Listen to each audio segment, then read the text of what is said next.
Okay, so this week we're going to do lab 3, Polarization Malice Law. What is the objective? The objective of this experiment is to study the properties of polarization and to investigate the Malus law. We know that electromagnetic wave consists of electric field and magnetic field. So regarding polarization, we usually just look at the direction, the vibration directions of the electric field. Use that as an indicator which direction that the wave is oscillation. So most of the electromagnetic waves or light, in this instance, light is unpolarized. In other words, it means that electric field can have oscillation in various, angle in various directions. So we will have a unpolarized light. Now, in order to filter the light to make it polarized, we can use a device which we call the polarizer, and you can read this section, this paragraph to find out how we made a filter that can filter out the unwanted directions of oscillations of electric field. So suffice to say that, let's say we use this symbol to indicate light is initially unpolarized. And then we have, and then in front of it, we have a filter, or we call that polarizer. And this line, the vertical line, indicate that oscillation, electric field oscillation has to be in this direction in order to be transmitted while passing through this filter. The other directions will not be emitted, will not be transmitted. In other words, other directions of electric field or light will be absorbed by this polarizer.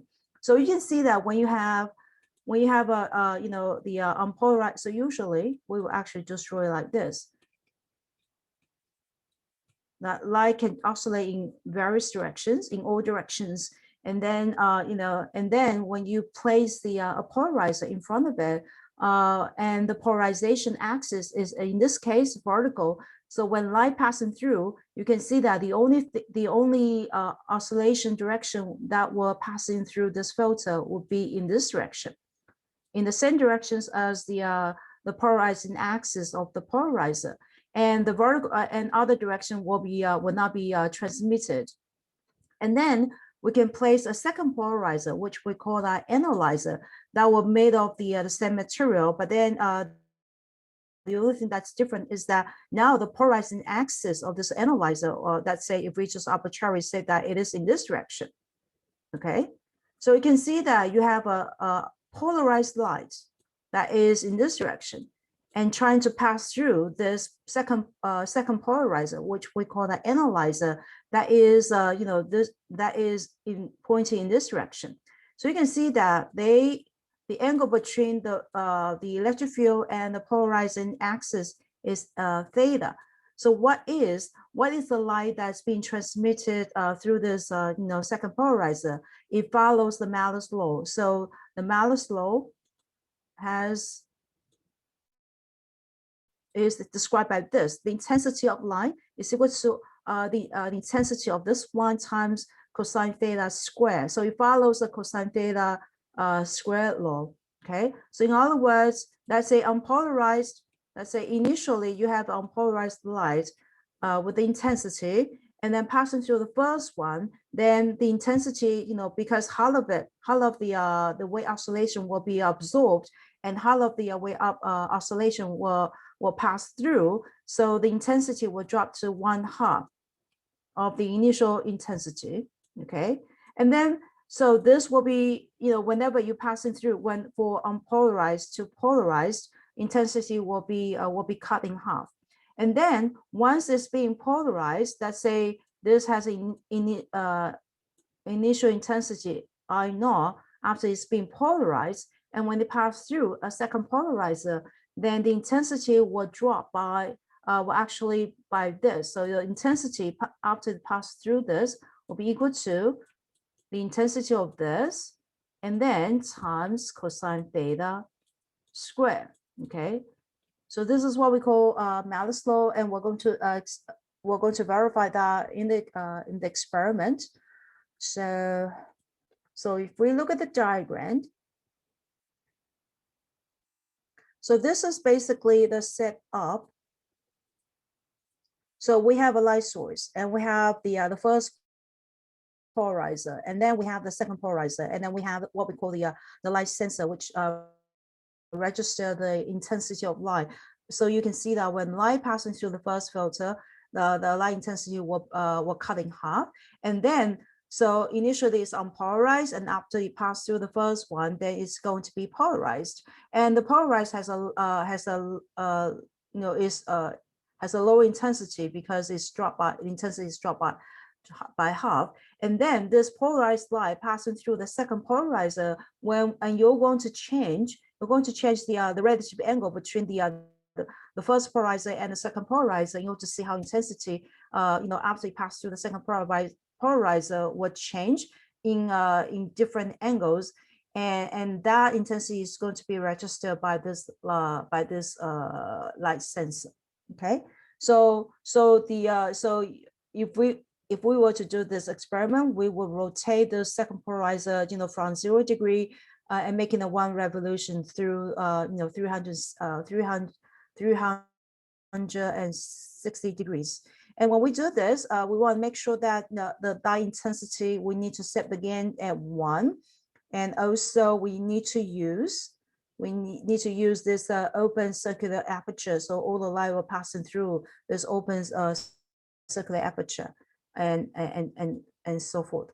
So when you make the 1 revolution, then it's going to record the light intensity as a function of angle. So if you look at the data table, it will look like this. So you will have like different angles, and then you have the different intensity. So the data you'll be given will be a little bit different from this table show, because this table only shows the angle in 10 degrees increments, but the data that you'll be provided will actually be in in continuous form. Okay, so we're going to talk about that later. So you would use the data that provided to you, and then don't use this the table. Don't even try to figure out what is intensity at 10 degrees, 20 degrees, and so forth. Just use the data that provided to you. Okay, now when you have your data and you want to to analyze the data, here's the thing that you want to do, because theoretically, if we scroll back, theoretically by Malus law, we know that the light intensity of a polarized light will follow this formula, which is I naught cosine theta squared, and we have the angle. And the I naught here, theoretically, we're going to take that, put that into 1.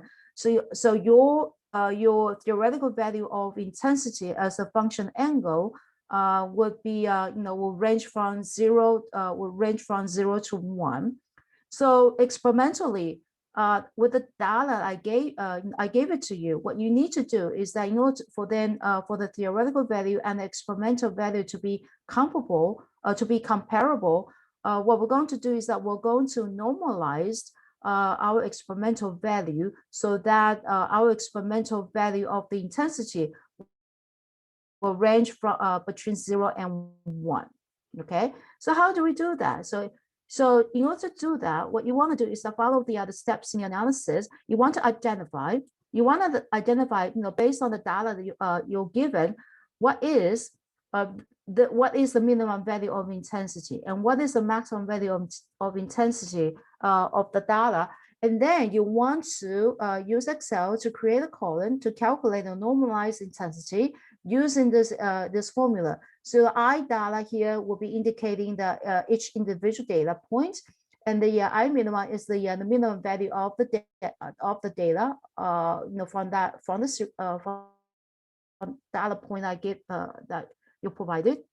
Additionally, there's a maximum value of intensity that you identify. So you want to just use this equation to calculate the normalized intensity. As you can see, when the data point is the minimum value, then your I normalized will be 0. When the I data point is the maximum, then you will get 1. So your normalized intensity value will range between 0 and 1, and so then that will be able to compare to the theoretical value. So before you do any plotting, this is the procedure you need to do. And then once you've done that, then what you need to do is use Excel to calculate cosine theta square. And once you have, and then you want to, let me see, what do you want? So you want to plot the theoretical value versus angle theta. Okay, and then you want to you want to plot the the normalized intensity versus theta.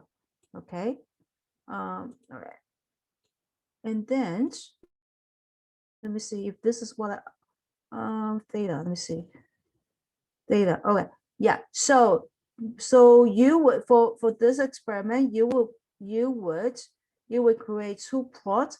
One is the one is the theoretical intensity versus angle theta, and let me see, versus angle theta. Okay, and the other one is I normalized versus theta. Okay, and so once you have that, then and then you're going to compare qualitatively between those two plots.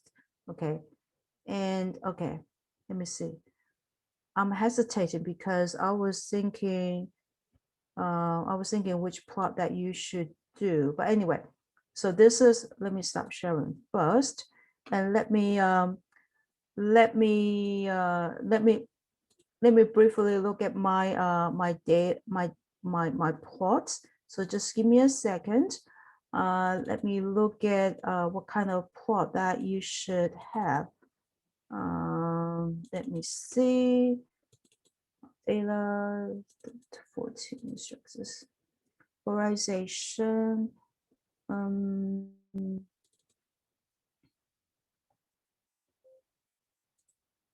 Okay, let me close this first. Okay, I'm just taking a look at what kind of plot I want you to do. Let me see. So I wanted to plot. Okay, that is correct. So I wanted to plot. So that is correct. I want you to plot the I want you to plot the intensity versus angle. Okay, so horizontally, that's your angle. All right, so now I'm going to share. So the data, let me see. This is the one. Okay, so where to get the data? So this one is different from the first two experiment, because the first two experiment you had to gather your data. So where can you get your data? So you will go log on to the lab course module, and then scroll down, click on the module and scroll down, and you will see. So of course the recording will be uploaded here, and then the lab data. So you would get click on that, and this will be the Excel file. So click on that and download that to your desktop, and then I just use that Excel file to work on the data. Okay. So once you download that, open it. This is basically what you're going to see. So this is the data point. And you can see that the data actually, is not from 0, 10 degrees, 20 degrees, but instead it's actually continuous. So so you'll have a lot of data points, and then you have the intensity. So the second column is the intensity. As I mentioned, what you need to do is that you need to go through each data point to see what is the minimum value and what is the maximum value of this intensity data. Okay, and once you identify the maximum and the minimum, then you want to normalize the data. So you will click on the cell and then hit equals, and then you will use the formula is that you will let's say you will use, this is the data point. Let me just arbitrary let's say your minimum, that's just say is 27. Okay, I can't remember what value. I'm just arbitrary that, and then divided by the maximum value. That's it. The maximum value will be 29. Okay, and then minus 27. So the 27, 29, like I say, just I use that as an example. Okay, so you do that. So you click on the first cell. So if you look at this formula, that basically just shows you that you find the difference. You find the difference of the between the data point and the minimum value divided by the difference of the maximum and the minimum, and then hit enters. And once you have that, you click on this cell, move your mouse until you see the solid cross, just drag all the way.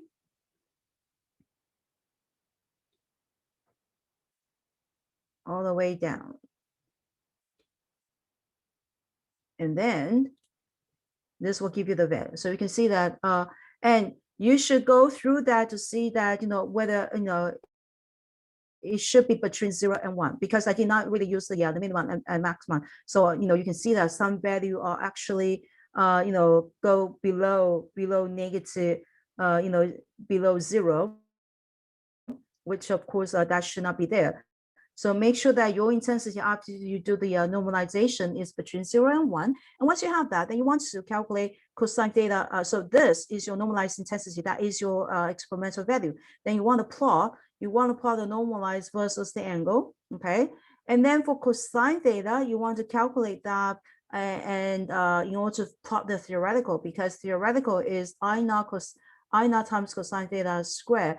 And your I naught, we set it to be 1. So how do we use this to calculate cosine theta? You click on the empty cell and then hit equals, and then you times COS, okay? And then the cell, and then PI, that's use PI first, and then multiply by the angle, click on the cell, divided by 180, right? So this whole thing, and then you want to square it, so caret and 2, and that will do that. So you can see that when you do this and you again move your mouse and to see a solid cross and drag all the way, blah, blah, blah, and that will give you the value, okay? So you want to make sure that you use Excel to create the data points. Do not key in the data to the calculator, because it's going to take you quite some time. And this, you can see that you can, if you're familiar with this, you can get it done in 5 seconds or 10 seconds, okay? All right, so again, how do we calculate the theoretical value?